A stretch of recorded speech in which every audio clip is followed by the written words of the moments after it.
Good morning, guys. Day 2 of the ABCA Coaches Convention. It's going to be jam-packed with sessions, great speakers. First up, national champion Mike Bianco, coach of Ole Miss, and he's going to be speaking about how his season went. They went from being the last team to get in to winning the whole entire thing. It's going to be a great day. Let's go.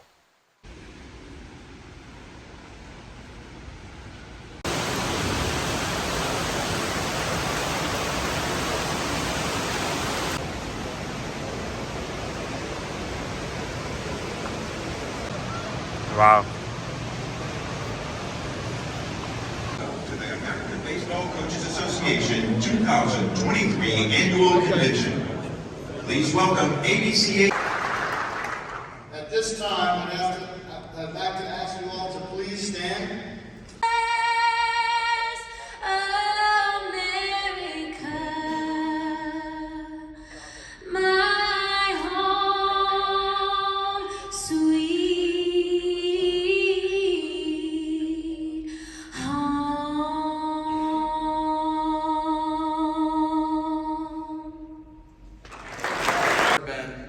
We have 8,000 coaches here, which I applaud all of you for your willingness to develop, to get better, to be able to serve these kids better.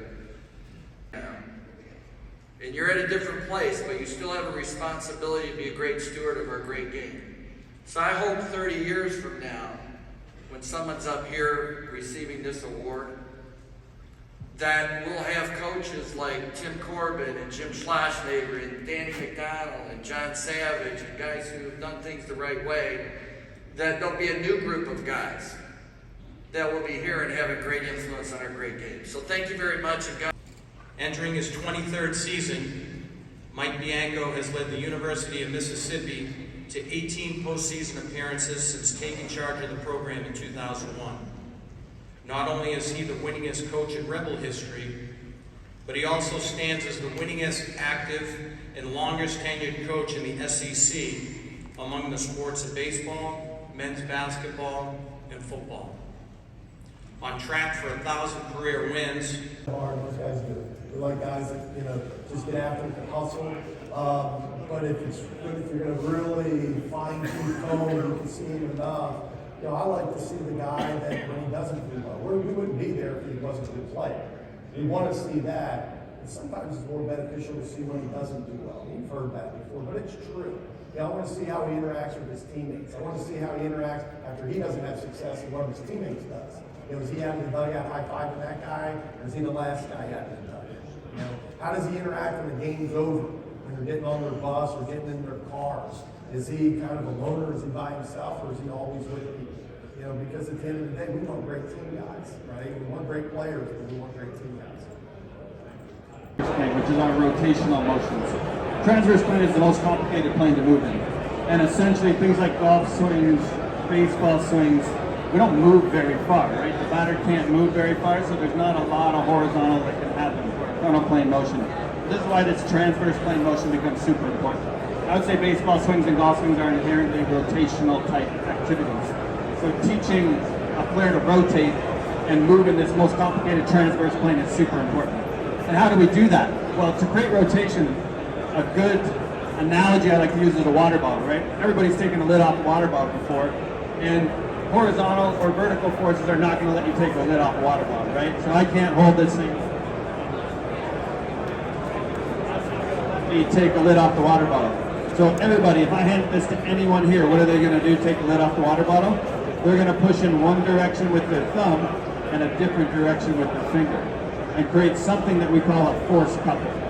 So a force couple is pushing in one direction on one side of an object and the other direction on the other side of the object to create rotation. And that's what our feet do to the ground when we want to rotate. One foot pushes in one direction, the other foot pushes in the opposite direction. And we don't really see that if friction is working well between our foot and the ground. So Joey's going to rotate this chair. Obviously he's going to shove in one direction from one way and the other direction the other way. And what is really important, as Joey is saying, is to be able to transfer the energy from our body to the implement we're holding, which in this case is a baseball bat. That's going to be important, right? Because I can rotate all I want, and not a lot of that energy is getting sent into the bat if I just keep rotating in one direction. So what I have to do is start rotating in one direction and then stop that rotation to allow that energy to get transferred. So creating torque is kind of the opposite of what you would think. So if Joey goes and takes a swing on that, watch what his feet do. So notice how his feet move in the opposite direction of the way that his body is moving, right? His upper body is rotating to his left, his lower body is spun to the right. So actually when I'm trying to rotate, my trail foot or my back foot is pulling backwards away from home plate, and that creates a reaction force that shoves my hip towards home plate. And my lead foot is actually pushing towards home plate, which creates a reaction force that shoves that hip backwards. And this board allows the athlete to realize that their feet are actually doing that. And allows them to optimize that motor pattern, which is a really complicated motor pattern. It's the most complicated plane to move in, and this really helps us understand that and translate that to our athletes in a way that they can understand it. And they do acceleration, right? So think of it like a whip. So if I had a whip, I'm gonna bend my hand like this. It's never gonna crack, right? This is all acceleration. Then I take that whip and I stop it, and all that energy shoots to the end. That's when I get the crack of the whip, right? That's when I break the sound there, okay? So some of the big differences, and we're going to talk about this as well, between the individual boards. You got a lot of guys that hit on the big boards, and they're like, I love it. Makes more sense, more stable, all these other things. I can create more force. There's some truth to that. But one of the reasons too that they love big board is literally what the small boards are designed to do, which is to expose instability in the pelvis and also my ability to transfer speed up my body. So think of it like this. So our bodies, when we look at like disassociation, so we have two different things.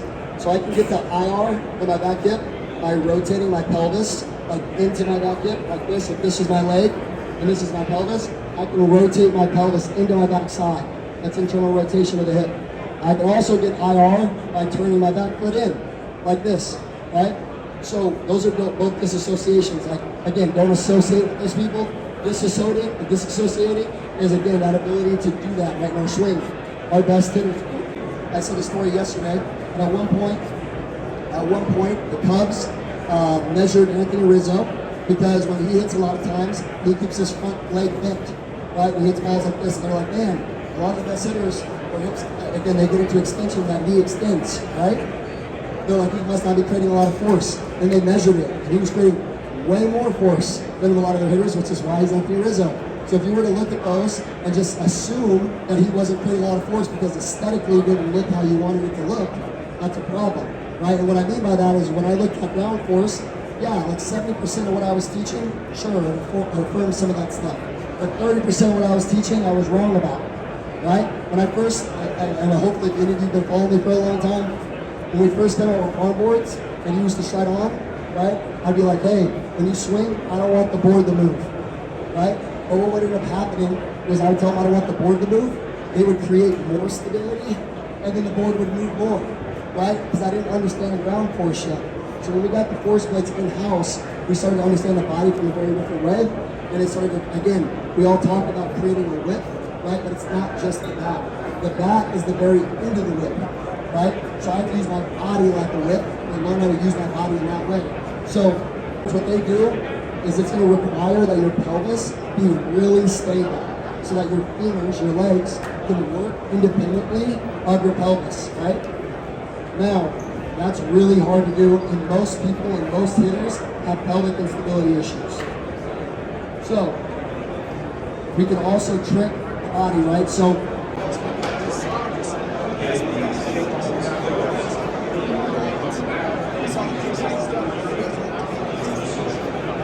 or a pitch development, and then we want to know what his goals are. During the pen, obviously we're working on receiving, but any ball in the dirt we're blocking. We're working footwork for steal. All right, guys, this is all the awesome stuff that I got from day 2. Got some more bags, some shirts, more gift cards, game changer hats, some Revolution throwing training tools, some more magazines, bracelets, some more bags, all stuff that I'm just going to give out to my players. Anything extra I get, I just make sure that I could hook up my players as much as I can. All right, guys, that's it for day 2 of the convention. What an amazing day. I think I walked like 8 miles already today, and we still got more tonight. Some coaches socials out in downtown Nashville. All right, hope you like this video today. Hope you learned some stuff. You see what goes on here in the convention and all the free stuff that we get and all the training stuff that we can buy. Tomorrow's going to be even more amazing, so stay tuned.